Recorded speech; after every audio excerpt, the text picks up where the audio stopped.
Whiskey and Weight going all the way. What up, world? Welcome back to another episode of the Whiskey and Weight Show with me, your host, Tommy Mack. Your batter host is back, Tyrone McKenna. And we are in association with the #1 competition page in the world. That's our King's competition. Yeah. So make sure you get over there to the website, to the Instagram, to all the socials. Get yourself a ticket. Get yourself cars, houses, money, watches, anything you want. As always, we are in Lab Fitness, the best gym in Belfast. So if you want to get fit, get in shape, or just come and have a chit chat with people and see Tommy train, come to Lab Fitness. You may not see me training too much. But TJ, before we get started, I had a present for you, Tommy, right? I'd ordered this present for Christmas, and it was taking fucking ages to come. Christmas? Yeah. And then I looked on my emails ages ago, and it said I had to confirm it for it to come. Finally came, and it was too good to give you. It was. What was it? I'm wearing it right now.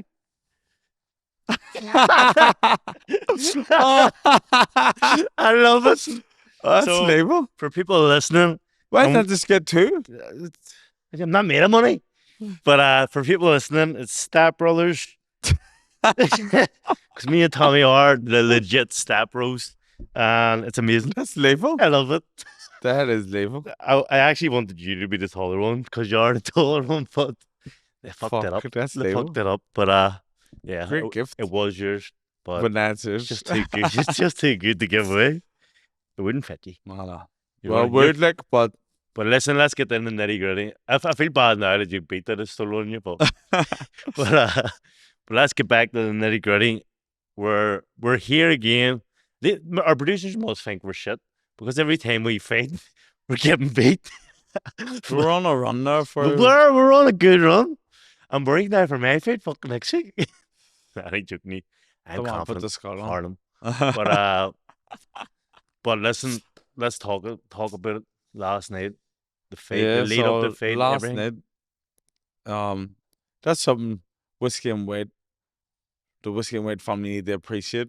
We come in straight after the fight, after your fight, after my fight. I stormed off. I know you stormed off. Well, let's hope you don't. It's still early doors shit for me, you know. That's true. Nah, but last night, disappointing because I really felt like it was a perfect fight for me to look good and get a win, but I got caught. It's a big guys with the small gloves. I got caught at the end of the second round, right in the chin, right on the bell. I thought you were boxing well up until then too. First round was hard to score, and in the second round you really started finding the groove, jabbing like fucking landing. And I went right. He's starting to put the pedal to the metal, and the last second of the last fucking round, you threw a big one. He just threw the same time. Boom! Yeah. It was a perfect shot. It was. It's perfect timing. Boom! Went down. Were you hurt there? No. That's what I thought. I thought it was a flash knock. Yeah. Just didn't look hurt. Nah, it was alright. And then come out.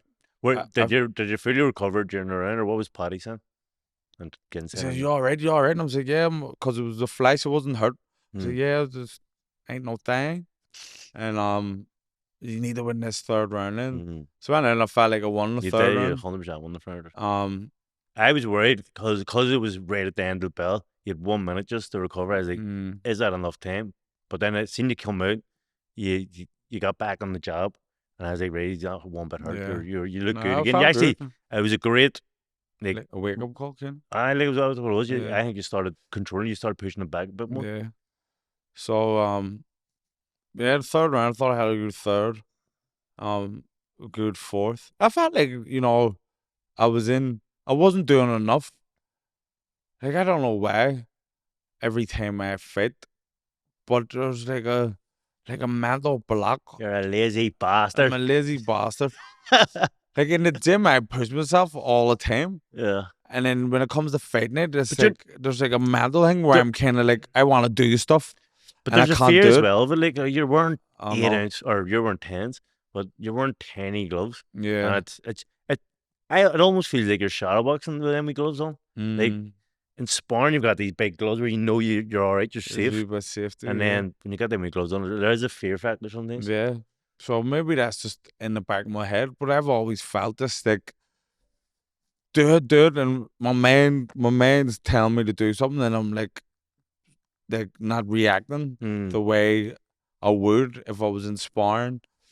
So I felt that was going on in the fight, mm, the usual frigging thing, and then I just got caught round 6 in the back of the head, yeah. and I I see if you said get Stephen's a big lad, anyone that doesn't know, see if you get hit in the back of the head, there is scrambled my nothing you whole can do. brain. Like your legs, you can't even control your legs, nothing. Nah, so to be honest, I can't even remember It doesn't even need that to be happening too at the hard. time. But just when I watched it back, I seen it. He Yeah. 1-2 right here, and then the ref. I was on the ropes, What the fuck and just he was happened? he was thing, and I was trying to defend. And the ref stepped in. I thought you looked good defending. Yeah, You weren't getting caught loads. nah, And but you're throwing your wee desperation shots back, to yeah, try so that the referee wouldn't jump in. And I but was like, yes, he's still throwing back, which is what you need to be doing. after what happened with John Cooney Yeah. a couple of weeks ago, the referees, especially here in Belfast, are going to be extra cautious Yeah. because that fight, it didn't look like he was taking a lot of damage, and like you say, he was punching back all the Mm. time. So the refs, they're on red alert, and yeah, that's just what happened, and disappointing.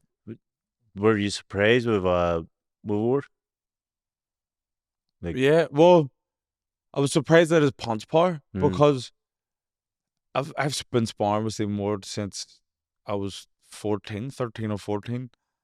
Fought him 4 times in mm, amateurs, and I beat him 4 times in amateurs, and so we've been punching each other for and sparred, as he said, 1,000 times. we've been punching each other for 20 years. I Mm. always knew he was a solid puncher, but last night he felt like a banger. He looked massive. Yeah, He looked fucking and huge. his punches were all like doo doo. So yeah, that did surprise me, but after the fight went the way it went, I've just I says, you know what, I'm just gonna hang the gloves up. Just pretend. I'm retiring. I'm officially, this is me, the mega tech Tommy McCarthy, officially hanging up the gloves, Well, ladies and gentlemen. a great It's been a good run. career. It's been a good You're a run. legend. Thank you. Are you proud of your career? Let's talk about your career since you're announcing Let's retirement. So, cheers to okay, I'll cheers my imaginary beer. Unfortunately, fighting next week. But let's talk about the career. Are you proud of it? You've had a great career, like, or do you feel like you underachieved? underachieved. Um, I know I've done things to be proud of, but my career as a whole has been, in my books, a failure because when I started boxing when I was like 11 going on 12, my dream was to be a world champion as a Mm. professional. You always said it. That's all I ever You never wanted to talked do. about I amateurs. didn't care about the Olympics, didn't care about Mm-mm. none of it. Just wanted to be a world champion as a professional.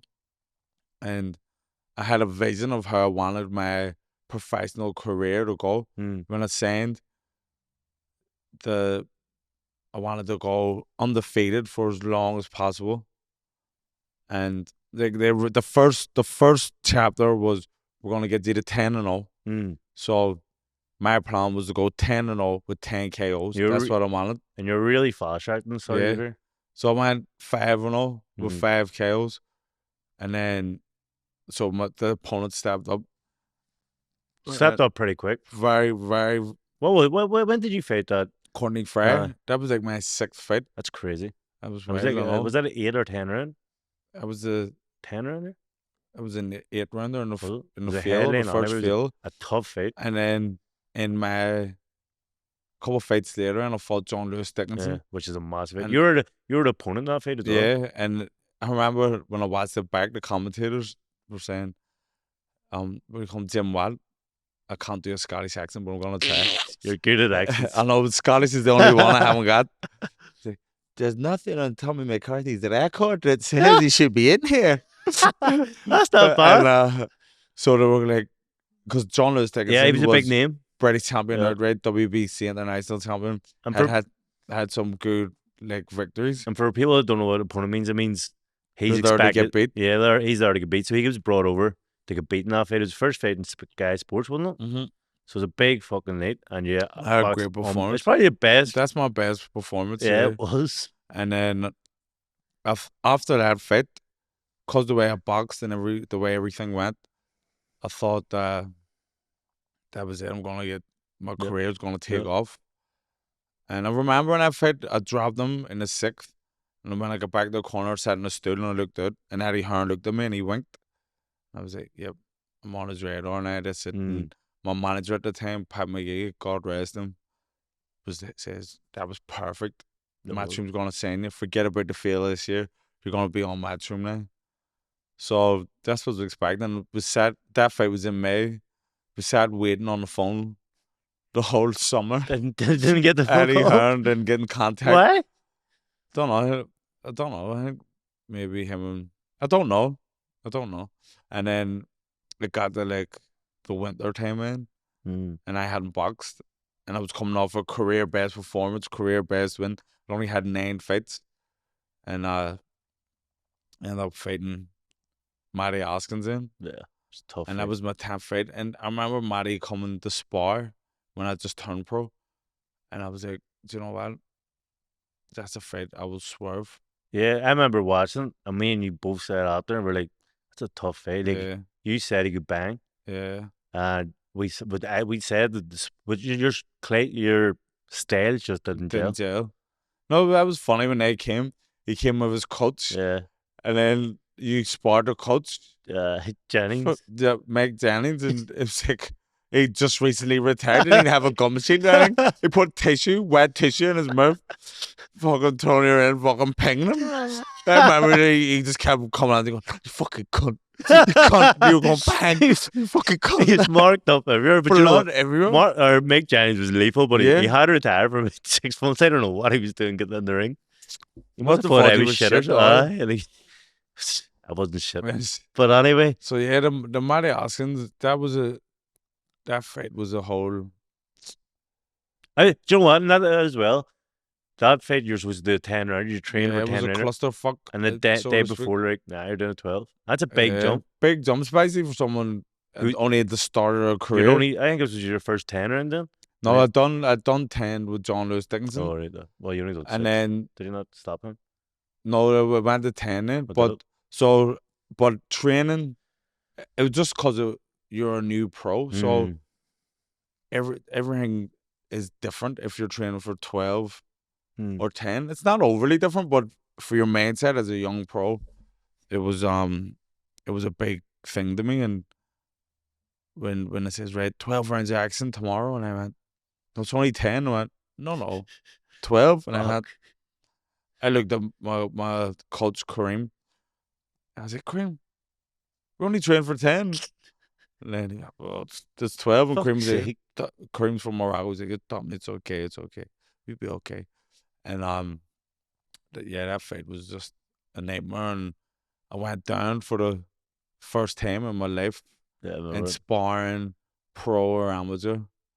And freaking, it was just, I remember when he hit me and I was like, everything just went like in slow motion, going to the canvas. Movies. I just thinking in my mind. Then I got on one knee. I looked at the corner and I winked like to say I'm alright. And then I stood up, and it just shows the complete inexperience too. Yeah, he thinks I'm hurt, so I'm gonna prove I'm not hurt. So I ran at him, and he just and then I just remember every punch and I was fuck, punched me down to the ground, and then the bell went to save by the bell. But I ended up coming out then and getting stuck into him, and it went to 12 rounds. But then that was the first chapter of my career that I had written in my mind. Didn't play out the way I had written it. I was 9-1, and then I never boxed for a good 11 months after it. And then I got with NTK, and I had 2 fights back to back in the Odyssey, Burnett's undercard, and then Frampton's undercard. I was like, yes, this is what we want, activity, and get me back on the train, because I'd moved to Manchester. I was training in Remember Champs Camp, Manchester? and You were training in a wee I ghetto, loved it. but where you lived was Oh, it was insane. wild. What was it? Was you wee alcoholic next door to you? It was a wee house show, so there was a wee alcohol downstairs. There Drinking was every night. another guy. There was a weed head, and there was a mouse in my room. He used to come out at night, and then one of the guys had a dog, and when he would work night shifts, the dog would bark all night for him. So I remember sending a voice note so that the lads, so they could all hear the noises. They're like, "Fuck's sake, Tommy's staying in a zoo." But Manchester, that was one of my happiest times boxing, because the camp was great. Bingo Bingham, You had a everything was wee great. group of people you always hang about with. Was it a Yeah. barber and a wee guy that cooked Jamaican food and all? You're Yeah, always going, one punch he's calling you? and yeah, I you don't know what I even mean? remember it. I know, I forgot about that. He made a wee drink, because I stopped again the first round. I make this drink for you, boy. What they call it? One punch. One punch. I wonder what drink they're going to make for you now. Fuck's sake. Knock it and save it. That's for me. I knocked everyone. But now Manchester and Moss said was brilliant. So yeah, he loved it. big up everyone in Moss said. And Champs Camp, yeah, hardcore, and Sam Head and Liam. We just had a great time. I was staying with Liam Burke. I remember him. He was letting me live in his flat, and then as he stayed in his mummy's house for before I went into the zoo. And but then in activity, and I was ready to go. Do you think it's just the activity was what fucked you here? Or what would you put it down to? Because there was a lot of manager issues, there's a lot of fucking setbacks. What would you put it down to? Or do you think was it just yourself or what? Obviously, I have to take responsibility because it's my career, and ultimately everyone's in control of what they do.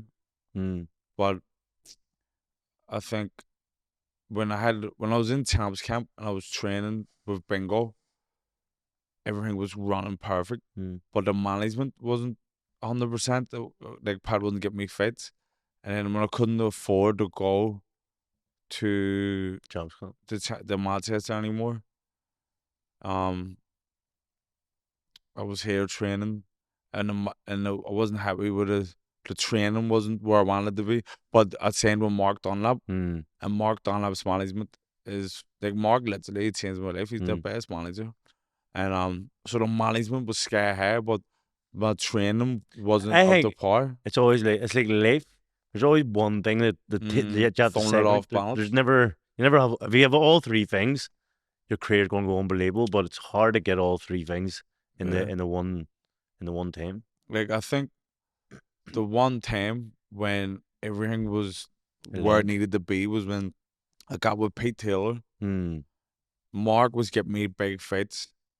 Pete Taylor's training was 100%, and that's my most successful years as a pro. European champion. So when the first fight was a WBC International, we went to Italy as an opponent, took on undefeated guy, beat him in his backyard on points too. It's very hard to do. I'm just gonna pop my own collar. One of the biggest away wins for an Irish fighter. That was big. So people need to respect it. Right? It's a great one. And then off the back of that, I got the European title shot. But then COVID hit, so that kind of. I think COVID's fucked a lot of things. Fucked a lot of things up, and then I got offered before COVID. I think at our peak years, that's when COVID when was. COVID hit, yeah, it was fucking destroyed. 100%. Because when after I won that WBC, then I got offered the the fight for the WBA world title. Mm. Terms were agreed. Excuse me. And then COVID hit. So then I fought for the European and the behind closed doors. So that period from 2019 to 2021, everything was just spot Perfect. on. And then the Bill and Smith won the first fight. Should I have won that. really thought I won that fight, See, that and that took a lot out of me. it fucked your kind of career as well because I believe you won that fight. And but same with Chris Billiam Smith, he's world champion now. Or is Well, he he still was, world? no, he lost it. He was world champion. He had after his win with you, his career fucking skyrocketed, and it just shows you the close. The fine margins, So yeah. it is like you just need a bit of luck, and you could be hitting millions. I know. And I see after that was a tough fight. It did take a lot out of me physically, but mentally, because I remember going back after the fight in the changing room, and I just sat down and I says, lads, I'm not rebuilding. No way. No, And like, no, don't worry, you won't have to, you won't have to. And I had a horrendous yeah, cut, he took a record yeah, for for the stitches. stitches. And then What was that money stitches? 33. I'm only joking, the one that was Wasn't it? it was like, I think it was 19. That's still insane. And You then, didn't need to blow it up. I I know, think I know. 19's crazy. And so that put me out of action, Yeah, for a while. And medical you see, to be suspension. honest, you for a long time your eye wasn't right. Remember? Nah, it's still not. See, if you look at me, if you look at photos, this one's like smaller than that one. Mm, Um, so and then in that time while I was healing, like say Bill Smith had like 2 fights and he was progressing and mm, getting better.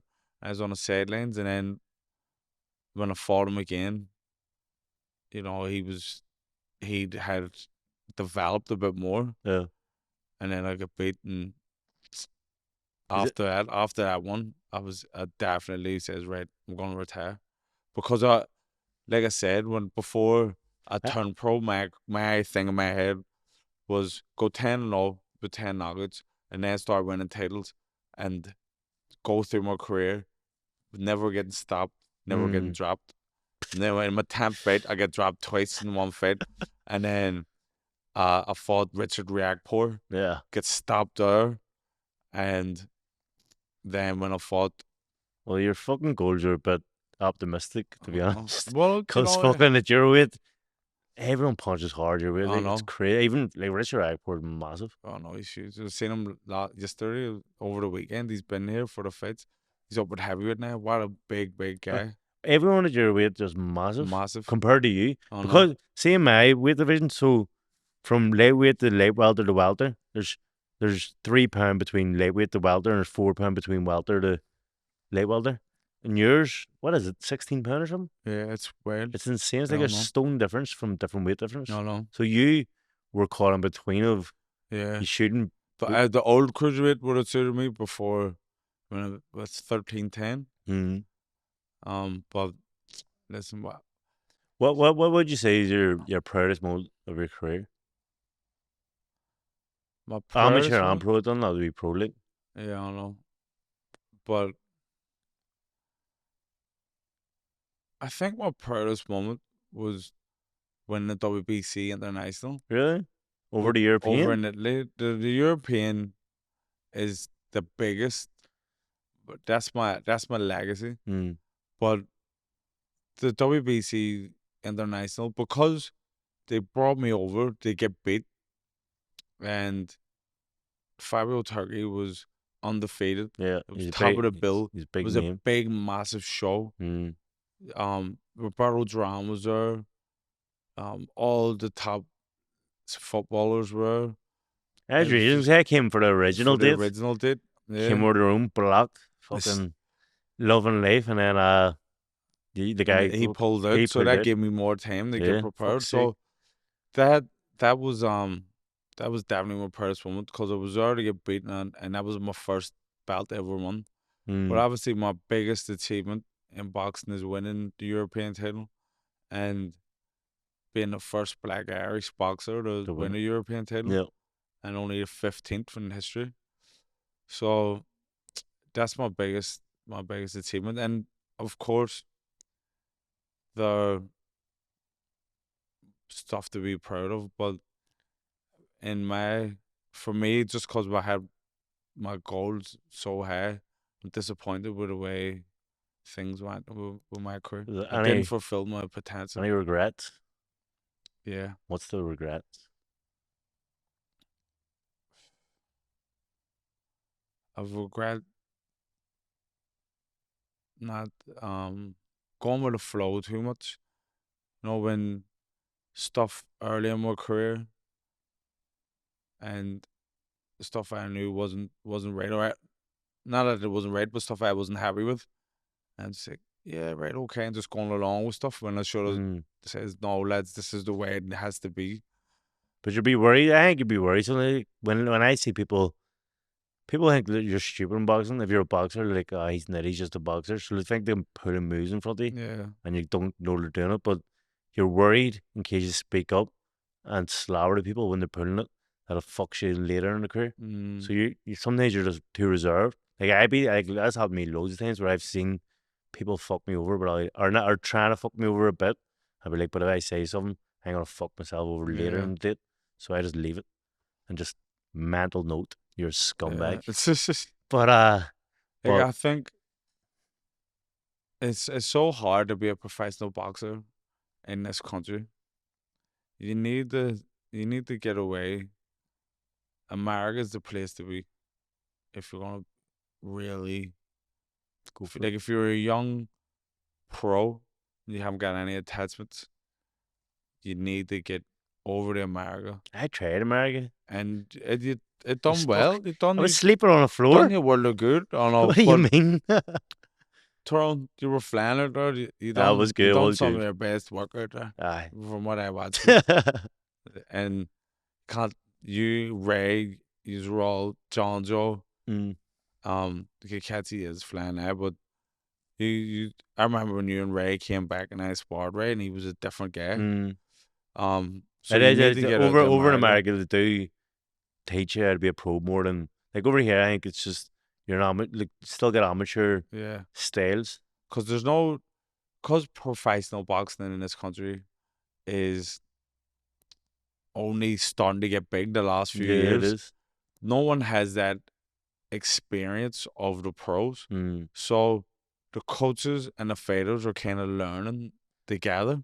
But even like when I was over in America, even going in the gyms, like no one has amateur fights. There's Mm. like there's 40 It's kids all there, about pro. and they're all. I'm like, how much fights? You? And like, won 3 fights amateur, and I'm like, fuck me. How long you been here? I've been here 7 years, and like I had about 100 fights then, and they're like, no, we just want to be pro, and all of them are unbelievable. Like they could Yeah. all win amateurs they want. I remember you saying about Boots Right? Ennis. So I walked He'd had in. a couple of fights. I He was, walked in. The Bozy Ennis, this guy's a top trainer at the minute. I walked into Philly and it was called Bozy's Dungeon. I walked in and I had to spar someone and didn't turn up. And Bozy's like, there's no one for you to spar, but you can spar my son. I went, where's your son? He pointed to his son that was sitting there. And I said, what age is he? I was 24 at the time. He's like, what age is he? And he's like 16. And I was like, has he had any fights? He said, he's had 2 amateur fights. And I went, fuck me, his dad must hate him. He's wanting him beat up. He must have done something bad in school or something. I said, I'll spar him. I sweet now. I was cocky. I was like, I'm going to kill this guy, warming up. And then I jumped in. I couldn't hit the cunt to save my life. He was fucking slip. He's the first person I've ever seen that slipped the body shot. He went, whoa. I couldn't hit him. And I beat the head of me and I just sat there and I went, am I fucking shit? I'm 24. I've had all this experience. I just got beat up by a kid.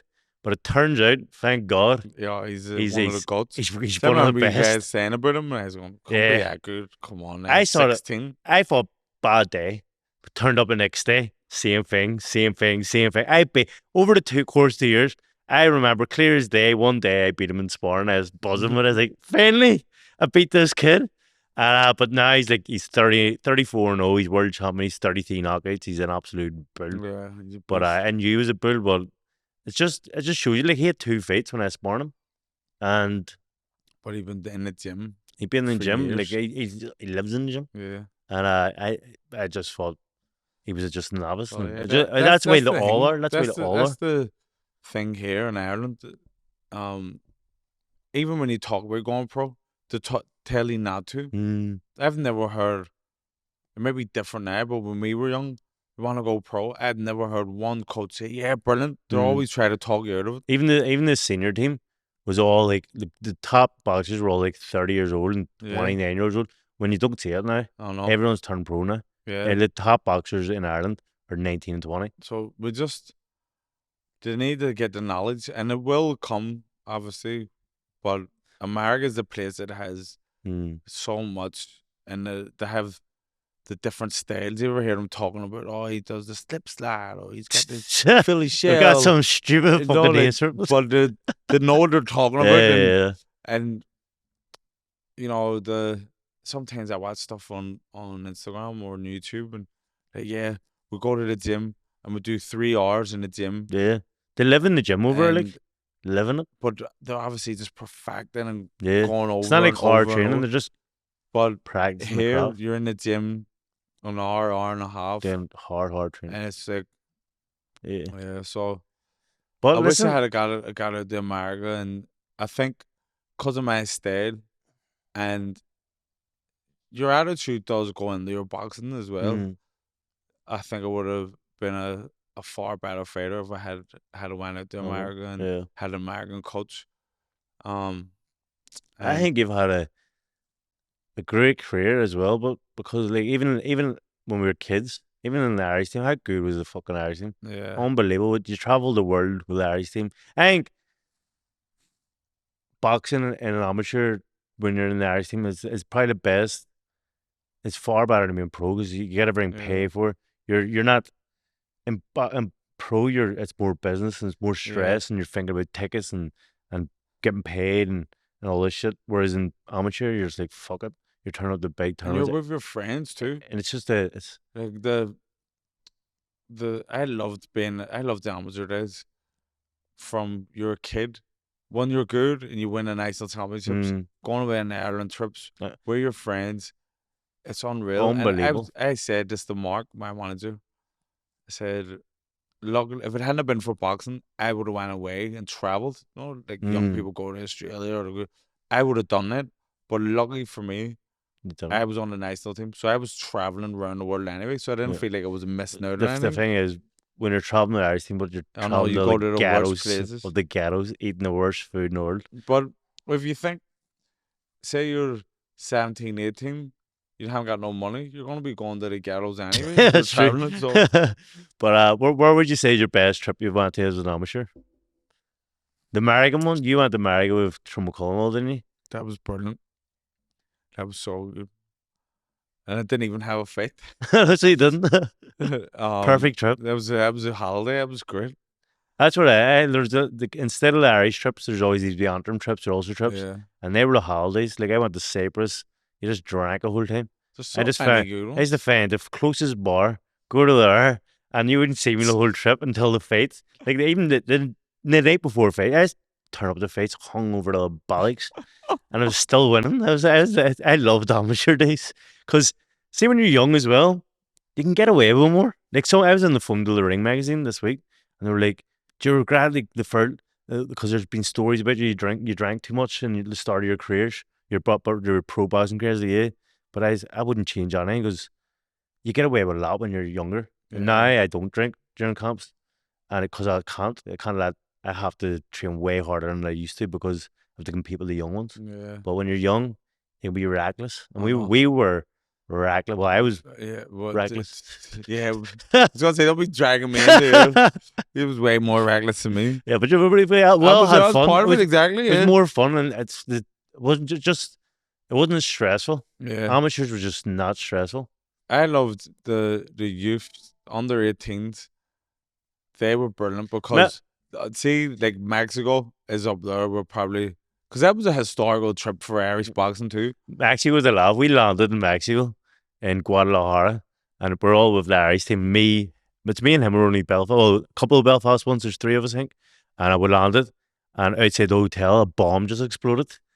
And the wee coach turned around. The Belfasters think they're at home. They feel right at home here. But Fucking Mexico was. that Wait, was do you know great what? because I was 17, you were 18. Yeah. It was dodgy as And fuck over it, and we but were walking about like where you run the place. yeah, We had a and club closed it down was great. It was because great. of the madness. And like, because you're at that age where I'm a young adult, Yeah, so you're off the leash. yeah, So I loved that. And you're in Mexico. When would you ever go to Mexico yeah. at But that age? I remember after a couple of me and Tromocolia put out. You were still in it. You were still winning. You got bronze there. So me World and Trom were out Championships. Yeah. straight away, and we just started drinking instantly. Whole time, and we were getting in serious trouble. And then there was a big team meeting, lads. No one's allowed to leave the hotel anymore. You are going up the Russians. You are going up the Ukrainians. You are trying to fight the biggest These people. lads are from war-torn countries. And you think you're hard. These are real hard men. You're going up to them. You're trying to start murder, and we are not going to do anything if they retaliate. And I was like, they're talking about us, Tommy. But it was fucking maniacs. I was so reckless in them fucking trips. Like, I should have been murdered. See them times, like the friggin'. It was before smartphones. You had to go to the internet cafe. Remember, I brought my wee camera to the trip. Camera. I was the photographer. Oh, it was great. That was a great trip.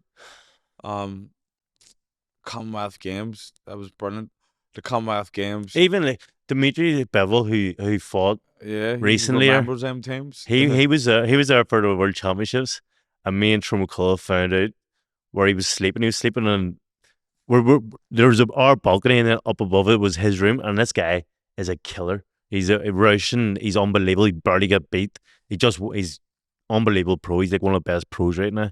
And me and Trom found out where he was sleeping, and every night we went up and started breaking his wee window and waking him up from training camp and running away. And then he got beat the next week. Oh, no. He got beat for the first. That was the only time he got beat. First time we'd ever seen him get beat. He must have fucking hated me. I was shit myself. But listen, yeah, I think, like, see, as I was just saying, going to the Commonwealth Games. Yeah, it was unbelievable. Tyrone McCullough, who me and him came through the underage program right through the seniors, and Paddy Barnes, a good mate of mine, and Mick Conlon and Paddy Gall, who owns the gym. I grew up with Paddy, and Jamaica actually asked me to go and box for them at the Commonwealth Games. So I was all for it. Yes, like proud Jamaican and be a legend. And then can you do this? Yeah, can you? Huh? And then because the whole team, well, bar one of them, the rest of them were all from London. Oh, really? Yeah. And the only reason why I didn't was because all my mates were going. Yeah. So I was like, nah, I'll stick with my mates. It'd be a weird move on it because you love Ireland. I know. So, and it was good, like, to be with my mates too. So it was a great wee memory. And then that was an hour historical trip. But amateurs was good. I loved being young, really young, going down to All Ireland, schoolboys. We used to smoke cigars. We used to go around the back of the hotel. I don't know why. But do you know why Kakashi used to smoke? Who was actually smoked. And so we used to go around with him and spark up cigars and fucking pretend like we were thinking cigars don't damage your health. Oh, no. The fucking definitely did. Definitely. Remember you got served? I was 14. 14? And you got served? You walked into the off places. Because one of the fellas come over and was like, can you get served? Yeah, we weren't drinking. And listen, we didn't drink. Yeah, we might have smoked cigars, but we didn't drink. But we had lunch. And I was like, I don't know, I'll try it. That's the first time I'd ever even been in off lists. I didn't think you would have any chance. You came out with Le Swall. I was like, what the fuck? Unreal. But I remember we had that trip in Denmark. I'll not name names, but we were walking. We went to this big pizza eating contest. Tommy and Tromocola wanted to try and see who could finish this contest. I don't know if either of you did No, you? I ended. You did? Oh, bastard. But it was a big mass. It was a huge pizza. And they were walking home. They were all stuffed out, and I can't eat for shit. Mm-hmm. So I was sweet. But me and Tommy were way in front, and two guys were lagging behind. Well, we'll say name one. Name them. You name him. can't remember. That's what I'm saying. Well, anyway, one of them was Tyrone, I know that, because he was in every fucking Yeah. Tyrone McCullough, and McCullough, sorry, and apparently one of them threw a bottle, just threw a bottle into the hedges in the forest. Unbeknownst to us, there was a gang of about 20 or 30 people, hard bastards sitting in there. Neo-Nazis. And we, neo-Nazi, we were walking on, and then we just heard, rah, rah, rah, turned around, Man talking, all I could understand was, can't. And we turned around, this big crowd of hard-looking bastards just standing. We're all kids. What age were we?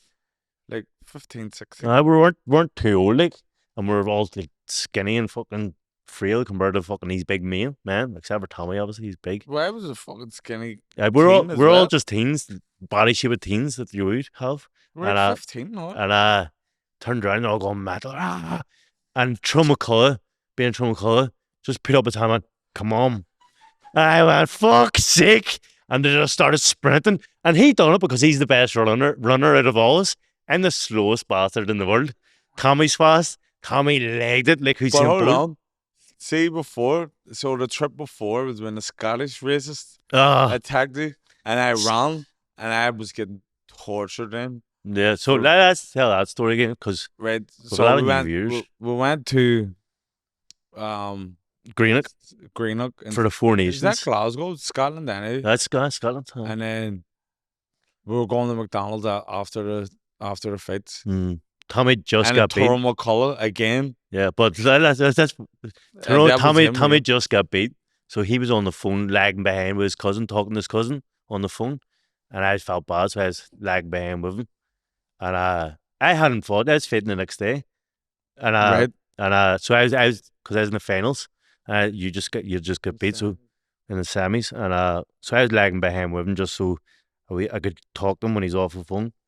And unbeknownst to us again, way up the top, there was a bus that just drove past, and Tyrone McCullough, what do you think? There was a squad on a bus, and Tyrone McCullough man again. I come to that and started giving the fingers and all. And he didn't know, so he walked on the McDonald's. The whole team walked on the McDonald's, but the bus went to the bus stop and stopped, and the guys all bounced out. And me and him were way behind. We were walking up, and the guy came up to us, and we had the same tracksuits on. And he came on and said, these are boxers, do you think it's hard? And I went, he went, do you want a box? Yeah, do you want a box? And I thought he was joking. And I mate. And I had boom, smash. What the fuck? And no, sorry, he swung at Tommy, didn't he, first? No, he hit you. He hit me. You up. He hit me. And I didn't know what was going on. I was on the phone. And I just seen Tyrone running. I sprinted. But I sprinted, and Tommy slipped the shot and started running. But McDonald's, it only had one entrance. And Tommy went the right way. He ran around the side. Because he started running, and I didn't know what was going on. And I was like, what's going on? And I just seen all these guys coming. Then one of them come over and swung for me, and I rolled and ran. Tyrone ran around the other side. The wrong way. I ran to the door, and I was trying to push it open, but it was a pull. I turned around, the guy was standing, he went, you fucking nigger. Yeah. I just went, thank God. It's a racist attack. I'm all right. So I went, well, happy days. We're after Tommy. But I managed to get the door open and run in then before. And I thought, nothing's going to happen to me. I'm a white guy. So well, lads, smash, up against the window, started battering me. So I was in McDonald's, and I was going, lads, we're getting jumped. And they're all laughing. And they were going, and the cuts, I turned around to the cuts, Timmy, we're geting jumped. And he started, and he went, yeah. And then all of them just turned around and just see me thrown up against the window. And then shout out Davy Joyce. He just pulled the jumper off, run out straight away. Top off. No top on. What's going on? No, sprinted. Thank God. And then everyone started abusing me. You're running, you left your mate. I went, I'm going to get help. And you run help. And he got dogs abused for a year. And then this was the next one. So the next trip, the same thing again, Tyrone McCullough. And so all these neo-Nazis come out chasing everyone. And there was an old guy who was one of the officials. It was Eugene. Eugene. And I was like, people, when we got back, people were like, Eugene's dead. I can't leave Eugene. And Eugene was about 60. And I was like, and I don't want to be getting called out for running away again. Yeah. So I stood firm for it, and all this. There was loads of them. It was They were all having a drink in the forest. yeah, and there So- was loads of them, right? And they're running, and I just seen all the Ireland team running past me. And I was like, I'm not going over. Next thing, they were getting closer. I was like, fucking see you, Eugene. I started running. I legged it. I jumped in a forest, and I just hid in the forest. And I was like, until there was nobody else, like I couldn't hear nothing. I was like, great, I can come back out again. Came back out, and then just up the top of the forest, Tyrone McCullough came out as well. And I was like, fuck, so I ran up the Tyrone, we walked back, and we didn't know what had happened. And then we got back, Tommy was there, everyone was there, but Eugene. And everyone was like, Eugene's dead. He's dead, he's been battered, he's been killed. And then he came back about 20 minutes later, he's like, I slapped him. Oh, no. I slapped him. I said, don't you try it again. Definitely didn't Definitely did not happen. They But- probably just went, old boy. They Uh. probably slapped him and told him to go back. Get out of here.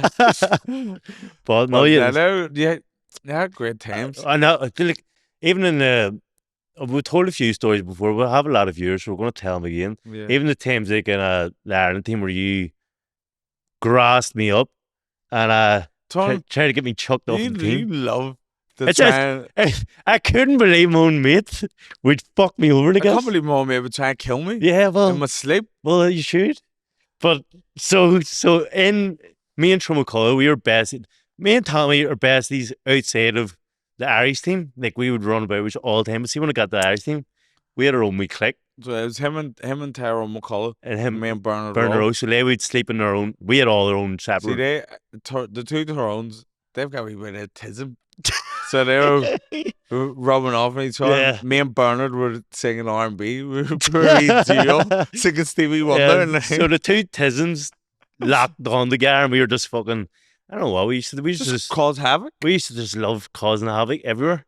And one night, Tyrone McCullough, we were in talking to lemons. They were lying in their beds, and Tyrone McCullough didn't have socks on. He grabbed their card for their bedroom with his toes, and he's standing there, and he's like, Tyrone McKenna, come on. And I was like, right, come on. And then I said, right, good night, everyone. And then we got out, and he's like, look, and grabbed and showed me the key, and I was like, what the fuck? And he said, look, we'll go to sleep. We'll let them go to sleep, and then we'll come in, we'll break in, we'll What do kind something. of madness? Uh, Kind of wickedness. so we're sitting there for hours. We left the room about 11. Tommy goes to bed early as fuck every night. Me and Trum are just sitting there for hours and hours thinking of what to do. And then we got a big bucket full of absolutely everything we find, like dirt, fucking shampoo, anything we could find, which we filled this bucket with. And we're walking out with this bucket, and I said, that's not good enough. And I grabbed the fire extinguisher, and I was like, right, we'll get this. I thought fire extinguishers are foam. That's what that's what I thought, Tommy. And so we got in, it was 3 a.m, and we opened the door, we snuck in, and Trum ran in, fucked the fucking the bucket over the two of them. And they all went, oh, what's happening? I burst in, fire extinguisher. It was dust. It was just dust everywhere. It just flew everywhere. And then Tommy jumped up, he tried to smack us. What the fuck's going on? And we burst out laughing, we ran away. And we got in the room, Tommy's at the door, boom, boom, boom, get the fucking door open. And we shit ourselves, we were like, fuck me, this is insane. So we were like, they're going to break into our room sooner or later. So we got out, we were on the bottom floor, we jumped out the windows. And we said, we'll stroll Dublin for the night. And we strolled around Dublin for hours. Till about 7 a.m, we just strolled about Dublin, listening to 2 songs on our phone, because it's not like phones nowadays. We only had 2 songs. Dizzy Rascal. What's his song called? I love you. I forget one of those. But Dizzy Rascal. I love you. And Dance With You. And we got back to the apartment, and we had to go to the track at 8 a.m. and do track. And we were like, great, fuck it. So you meet up in the high performance gym before you go to the track, and then you all walk around. And we went around at 8 o'clock, hadn't slept. And the team has to line up We have every to all morning, line up. like in It's- order of it's the like- weight. Yeah, the order of the wait. We're all there, and we're looking. Tommy's not there. Bernard Rowe's not there. They're both the same weight. So All we're in around the top 2. They're the I top- was the heaviest on the team, and he was the And next they were one like, down. Lads, where's Tommy? Where's Bernard? And I don't know what happened. And we're sitting there, and Mitch was like, "What the fuck happened?" And I was like, "I don't know. They're definitely alive because they were trying to kill us last night." And I was like, "Oh no, it's a bit weird." So we're standing there for 10 minutes, Still nothing. Then he stumbles through the door, coughing his lungs up, he rolled in this dust, Tyrone, 100%. Tyrone, I don't know how many times I have to go over it. You spread the whole room where we couldn't breathe. I had to open the windows. We couldn't even talk. Tell me, it was terrible. I'm not joking. It was so funny. We were in stitches the whole night, but he burst in. He was head to toe in weight. As Bernard is the same. There, something I don't know who. It was attempted murder on us last night. Then he started shouting attempted murder, and I was like, "What a rat!" He knows there's cameras there. He's like, "I don't know who it was. I don't know who it was." And then the coach is like, "Well, lads, there's cameras in them hallways, so we're gonna find out who it was." And I was like, "Fuck's sake!" And he said, "And whoever the fuck it was is off the World Championship teams." I was like, "Fuck me!" Like this was a big tournament. We were buzzing for it, and then Tommy was fuming, so he said, "Look, I'm going home. That's a joke. I'm going to split home." No. That's not what happened. Oh, was it? So my cousin, our Labyrinth, was over, and I said, Sorry, we went to the track first, and Trump McCullough lapped everyone still, and he hadn't even slapped that night. He ran backwards with he's unbelievable. his trousers down, still beating us. But anyway, after that, and then my cousin was coming over, Brentford, and I went to the coach and says, "Listen, the family's over to visit. Can I go home just early? Because you were in the wasn't it Wednesday to Saturday? Yeah, Tuesday to Saturday. Tuesday to Saturday. So I says, can I go home a couple of days early because my family's home?" And they says, "Yeah." But Tyrone can't go with you. Yeah. Well, he's hardly going. It's his cousins. He wasn't even talking to me at the stage. Wouldn't talk to me. Wouldn't even look at me. So they granted me permission to leave. I got on the bus, just a public bus to go to the bus stations to get bus on. So I get off. Went, sat down, looked up. Tyrone's walking down the fucking thing. What are you doing? He's looking at all I go home and said, "I'm going home, fuck it." And he wouldn't talk to me anyway. He didn't talk to me the whole bus journey. And I texted Trum McCoy. I said, "Trum, you may own up here." Because it said if you don't own up, you're definitely off the team. I said, "Trum, you're going to have to own up." I said, "Fuck's sake, Tyrone, you're supposed to be here. We're supposed to do it together." I said, I'm not here no more. I'm up in Belfast." He's like, "Fuck's sake."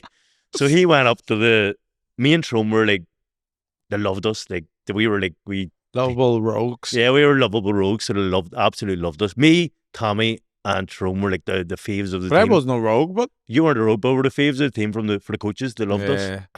And so Tyrone went up to the coach and was like, "Here, look, that was me and Trum McCann done that last night." He's like, "Yeah. But who actually was it?" He's like, No, it was actually me that done it, and Trum McCann. He's like, "Fuck's sake, lads." what am I going to do? And I had to admit all they made us do, and they didn't make us do it. They said, "Look, all you have to do is pay the £60 fine for the fire extinguisher to get refilled, and that'll be it. We'll make some excuse so you're not chucked off the Ireland team." I was like, "Thank fuck," and still went. We got away with murder. But okay, I went out that night to the Davnish. Well, not that night. A couple of nights later, and no, maybe it was that night. I got home. It was a Friday probably. And we got home, and I was going to the Davnish, and I had a T-shirt sitting there, packed for me to go to the Davnish in. And turns out, unbeknownst to me, I wore it to the Davnish, didn't know anything about it. Unbeknownst to me, Tommy that night after I sprayed him all, got my stuff and pissed in my suitcase. So my T-shirt was just covered in piss. I sit there and I was smelling all night. Smell fucking some someone's pissed himself. Who's not washing around here? It's fucking me. He had pissed in my favourite top. I couldn't do anything. But I was fucking funny. But we did get away with murder on the 18 team. Remember, even when we went to the World Championships and people started getting beat, and then once people get beat, they start going out and drinking. They had a meeting. They were like, "Lads, if we don't see you, we can't report you." Yeah. And we got to go. Because me and Tyrone stopped going out after the big meeting of we're starting murder everyone. So we stopped going out, and then we were in the elevator with the coach, and he's like, "Lads," with him as well. He's like, "Lads, we can't see yous. We don't have to report yous. I mean, we didn't actually think you were going to listen to us. Just don't tell us." We're like, "All right." Next thing, straight to the fucking bar. Got the bar shut down because there's fucking just murder in the bar. Police came in with big Well, we're big. I was nerd. All the oh, you weren't. You were still in the championship. We took over this bar, and everyone just stopped working. The boxers are from working class, real rough areas, so they're all stealing drink and not giving a fuck and just drinking. The I bar, used to love it at the end of tournaments, the different countries uh, linking up. all the workers just stopped serving us and were going nuts, and they were telling us get out, and no one would leave the bar. And then they got the guards, they're fucking soldiers. They're all fucking camouflage gear. Fucking came in with fucking guns, and they all came in, right, get out. And Waleed, what a man! He's a French guy from. He was a hard bastard, and he just they cut off the music and said, "Get the fuck out!" And he just started fucking rapping and fucking doing beatboxing. See that guy We Waleed? stayed. He was the top operator when we were young, and these kids kept shouting you in Tyrone every time. Waleed. And he's okay. Zuma Bell. Jimmy Bell, he's trying to murder me. Zuma Bell, you crazy? Zuma Bell. Tommy looked and I was surrounded, fucking going to get battered. They chased us for Ah. fucking a long time trying to kill us. But Nah, even like boxing, being a boxer, being a elite boxer from young is just a great life. Gave us a great life, great memories, and I was just Kikati. I owe a lot to Kikati for the inspiration because when I first joined, he was the only Irish champion in the gym. yeah, And then we all went down to Dublin. That was a brilliant 6 of us. Was it 6? Might have been more. yeah, Actually. there was loads of us, huh? There was maybe about 10 of us. There was, But I ended up in a room. Me, you, Eamon Finnegan, and Kikati. And you got bullied that week. And well, that was the first year. And Tyrone got off. He always said, "I'm glad it was you because if it hadn't have been me, you'd have been getting bullied because it was your first time then." And that there was, I got away with a big doozy. I don't know if we've ever talked about this on here. I think you did. Well, but take a tell it. But me and Kikati were sharing a bed, you and Eamon sharing a bed. And on the last night, Kikati was like, "Get out." Fuck me out of bed. I had to sleep on the floor and I wet the bed that night. And no one ever knew about it. If I had a wet the bed beside him, you would never see me. You wouldn't have been able to again. I wouldn't be able to go to the shop. Nah. Let alone a friggin' boxing club. I actually owe Matt a lot to Kikachi because he could have fucked me over when I was a freak and wouldn't go near girls growing up. I was scared of girls until I was about 17. And Kikachi's the only one who knew I was a frigid. And see, back in the day, if you were a frigid, game over. If you're a boy and you're a frigid. So I was always worried Kikachi was going to out me, call me a frigid. And you were on it. I was on it. You're always like, "Tony, should I go out and do you have my girlfriends?" And I was like, nah. And you're always trying to get it out of me. I think you secretly knew, but I got away with it. But if I had been outed as the frigid, I wouldn't have been near the gym again. You'd have been bedwetting and I was we would have been still sitting in the house now. No wonder we're mates now. Two freaks. 2 incels in disguise. You got away with murder. I can't believe when you pissed that floor that you get away with. Like, how do we let you get away with? Nobody knew. Like, but there's a fucking piss mark on the fucking floor. They didn't see it. Didn't it? So when I pissed on the carpet, and I got up, nobody, everyone was still sleeping. I was like, right, move down, put the pillow over the patch, and then get up when everyone was getting up, put the pillow back on the bed. That's disgusting. And we were sitting waiting to go, and Eamon Finnegan lifted the pillow, like, no, put it on. Your heart must have sank. Don't do it, Eamon. And he went, "This pillow's wet. Someone pissed themselves." Honey pissed themselves out their ear, Eamon. Yeah. And that's how I got away with it.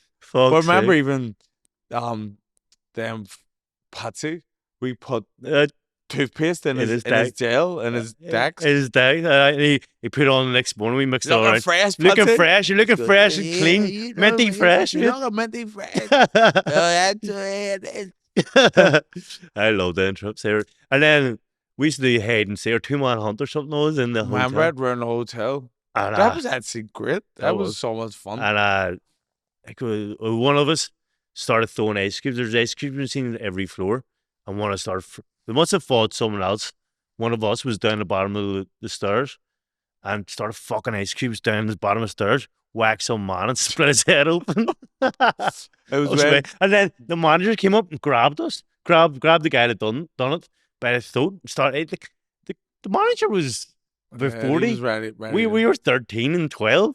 And that's Yeah, he was fucking 12, I think. we were getting gripped by the fucking throat by the manager, you bastards. And then you got battered by one of the coaches. Do you know, like, the friggin' All Ireland trips, they're the first trips ever. They were brilliant before you go international. Tommy came down the first one without any money. It was, I know. that was ridiculous. That's where I was only 12. That's where So you it's have all to started. Put that in there for we me. call him cheap all the time. But We called him cheap. That's where it started originally. Is that week? Yeah. Well, there was a mix up. The coaches told my dad, "You don't need any money. We'll pay for everything."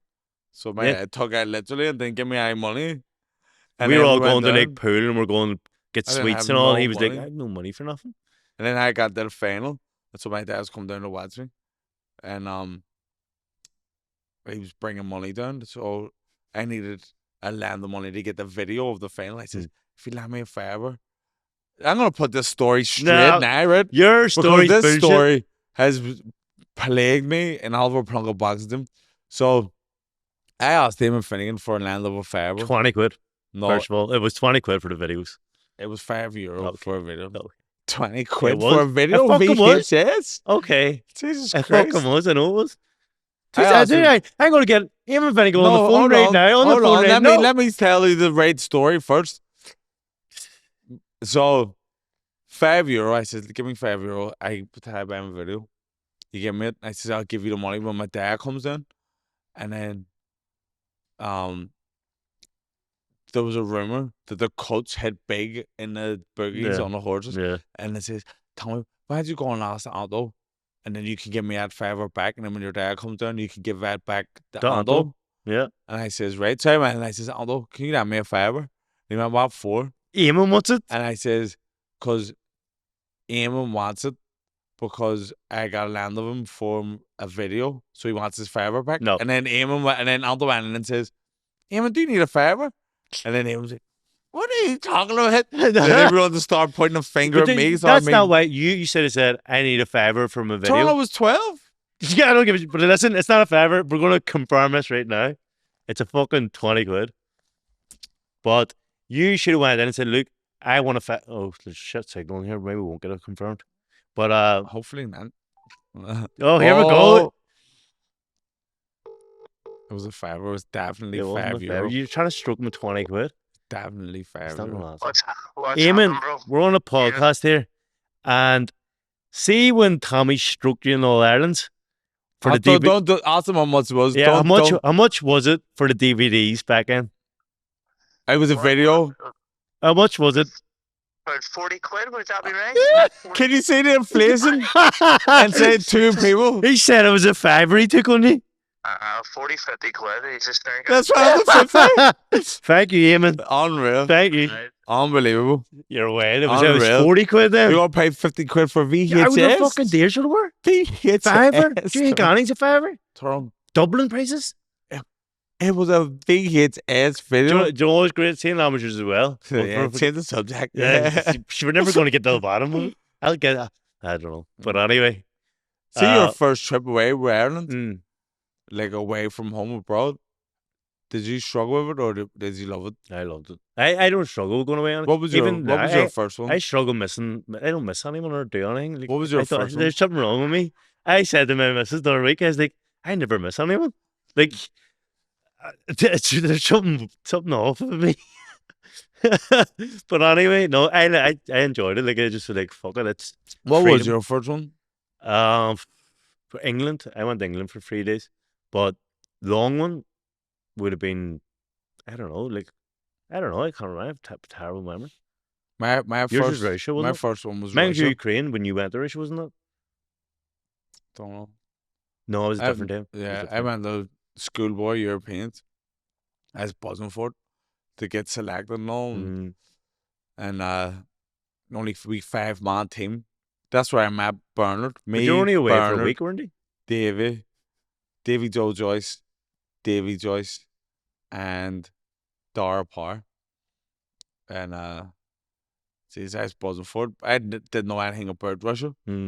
I thought you don't want to know anything. I know I didn't know anything about Russia. I didn't know they were a big boxing nation or anything. Oh. I just was like, right, I'm gonna go over here and win a gold medal. Got the Russia, and Davy Joe Joyce kept going, run, lads. The Russians are coming. And that was the whole thing. You don't want to fight the Russians. And he kept going on about the Russians being killers. So then I was shading him for these Russians. And then fucking ended up fighting one of them. Good batter. 15-point rule. But it was wild. See, 15-point rule is you get stopped. Like if 15, it's 15, yeah. If there's a gap of 15 points, you get stopped. See, the Russians at that time, anytime they threw a combination, the whistle just went. Yeah.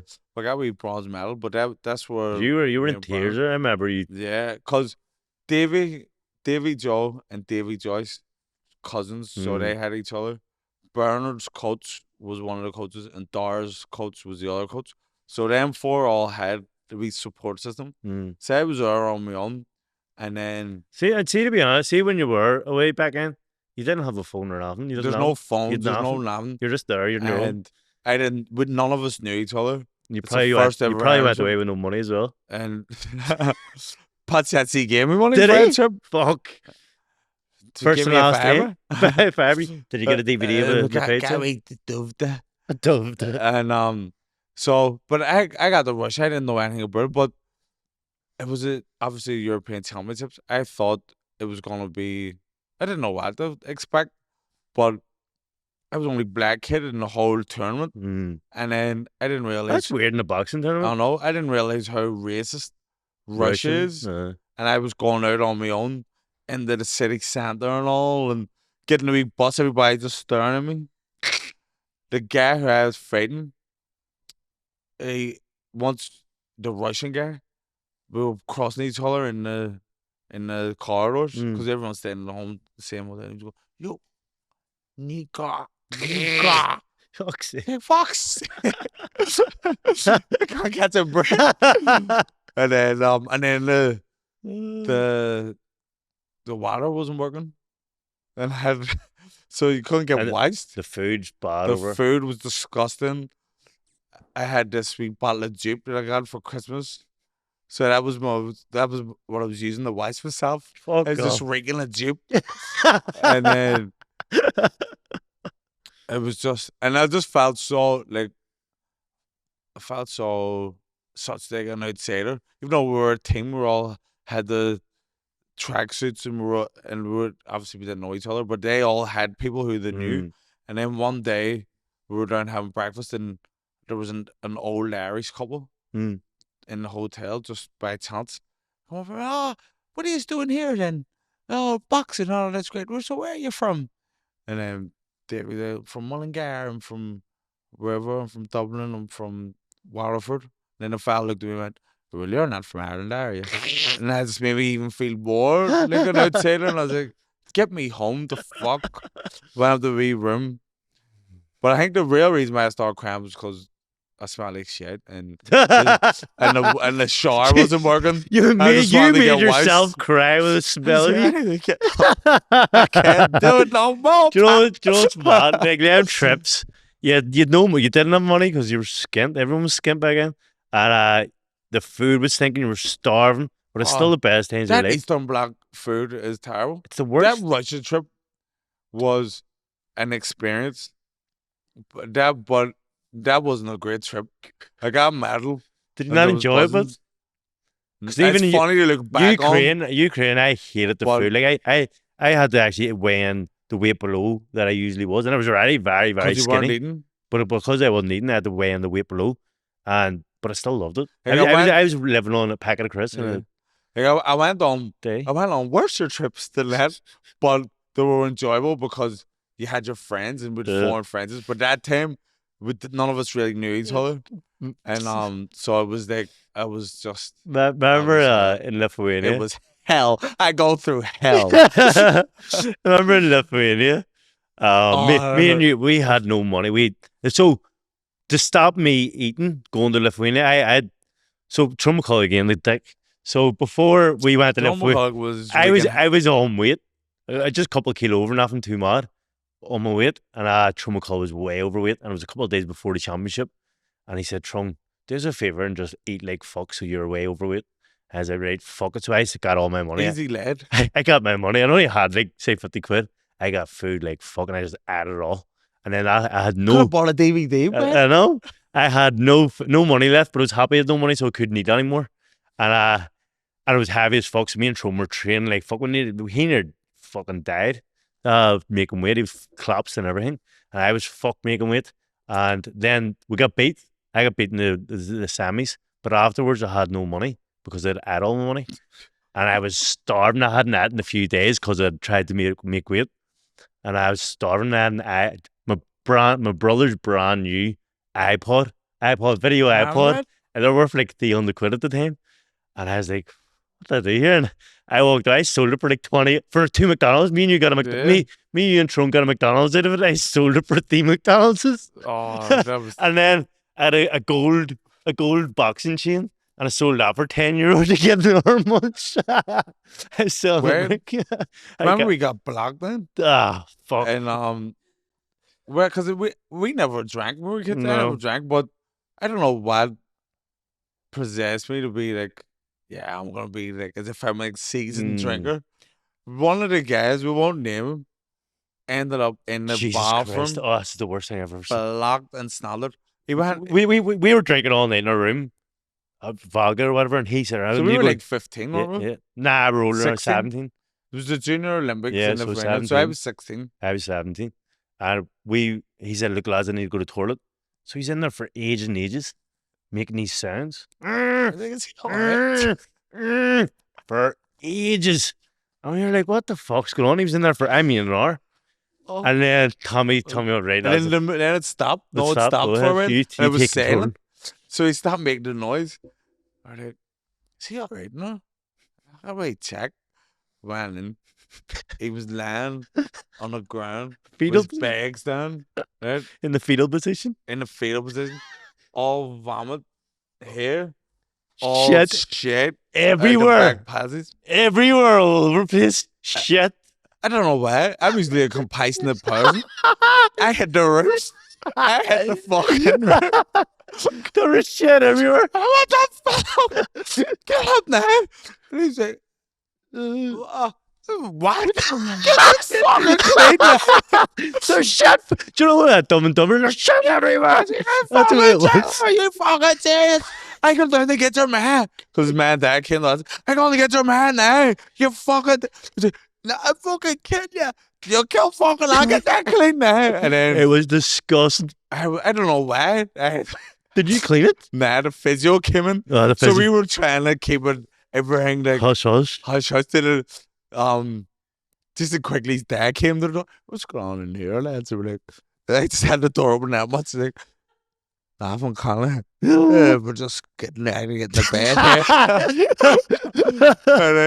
And then the physio came, and the physio was saying, Mark. Shout out Mark, Usher. Usher. That's how I always remember him. He come and says, Mark, we've got a situation here. I'm not fucking clean it. And he come in, and fair play to him. He cleaned it all up with baby wipes. Fucking disgusting. But what was a laugh on that trip as well is the next day, Trumbull and Tommy thought they were smart asses and stole Connor, what's his second name? McCarthy? No, it was Mark. Was it Mark? Usher. Mark Usher. Yeah. Stole his passport and they thought they were laugh. We'll steal his passport. But did I get the passport off you and then give it to Mark again? I can't remember. Somehow Mark got the passport. To be honest, right, Tyrone got the passport, so he was the mastermind. I was the accomplice. Yeah. So all I had to do was keep them. Yeah. And it kept coming up and asking me to tell me what happened. What happened? And I was like, They were laughing because they had the I don't know. passport, but then they'd lost it. They didn't know where it was. was Patsy there? No. Yeah. Well, Patsy was there. He was there. But Excuse our me. coach, boxing coach.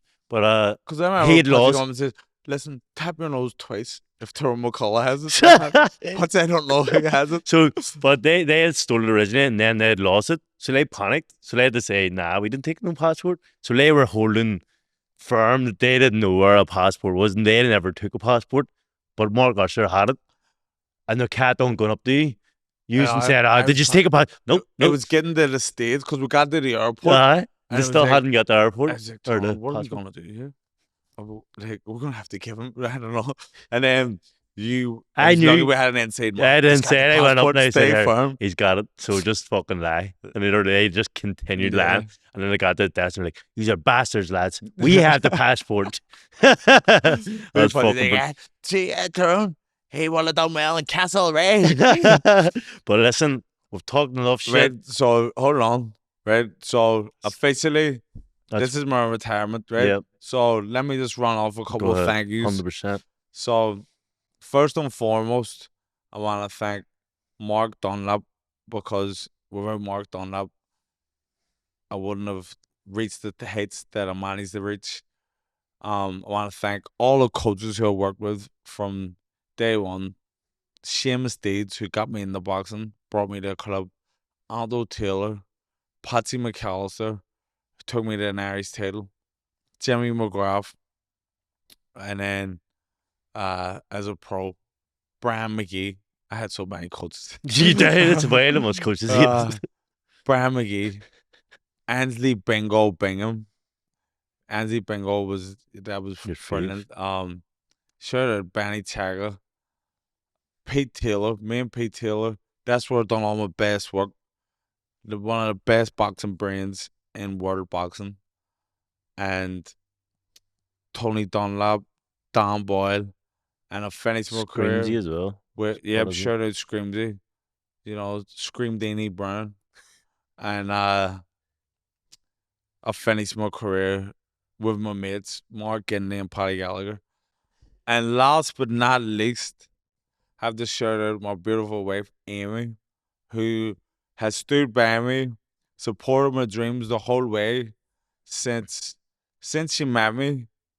She was like, "Right, you're gonna do this." Always held a belief, never made life difficult, and always pushed me to try and be the best that it can be.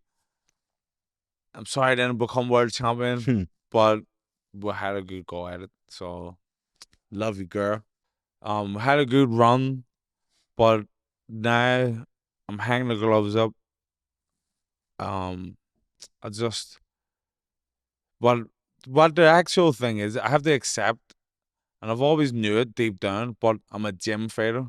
In the gym, I'm undefeated in the gym. I'll see when it comes to sparring, I'm pound for pound one of the best. But under the lights, there's just something. There's a disconnect, and as I'm getting older, I always had a good chin my whole life, but I think my punch resistance has went down as I'm getting older. Maybe that's the saying of it. So, yeah, I'm gonna bow out gracefully, and yeah, thanks to all the support.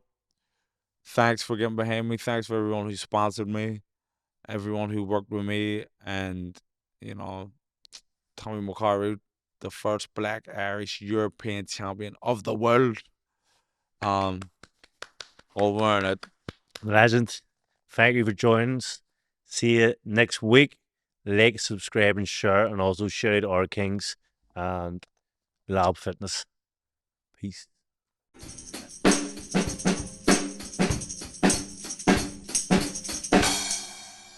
With him weight going all the way.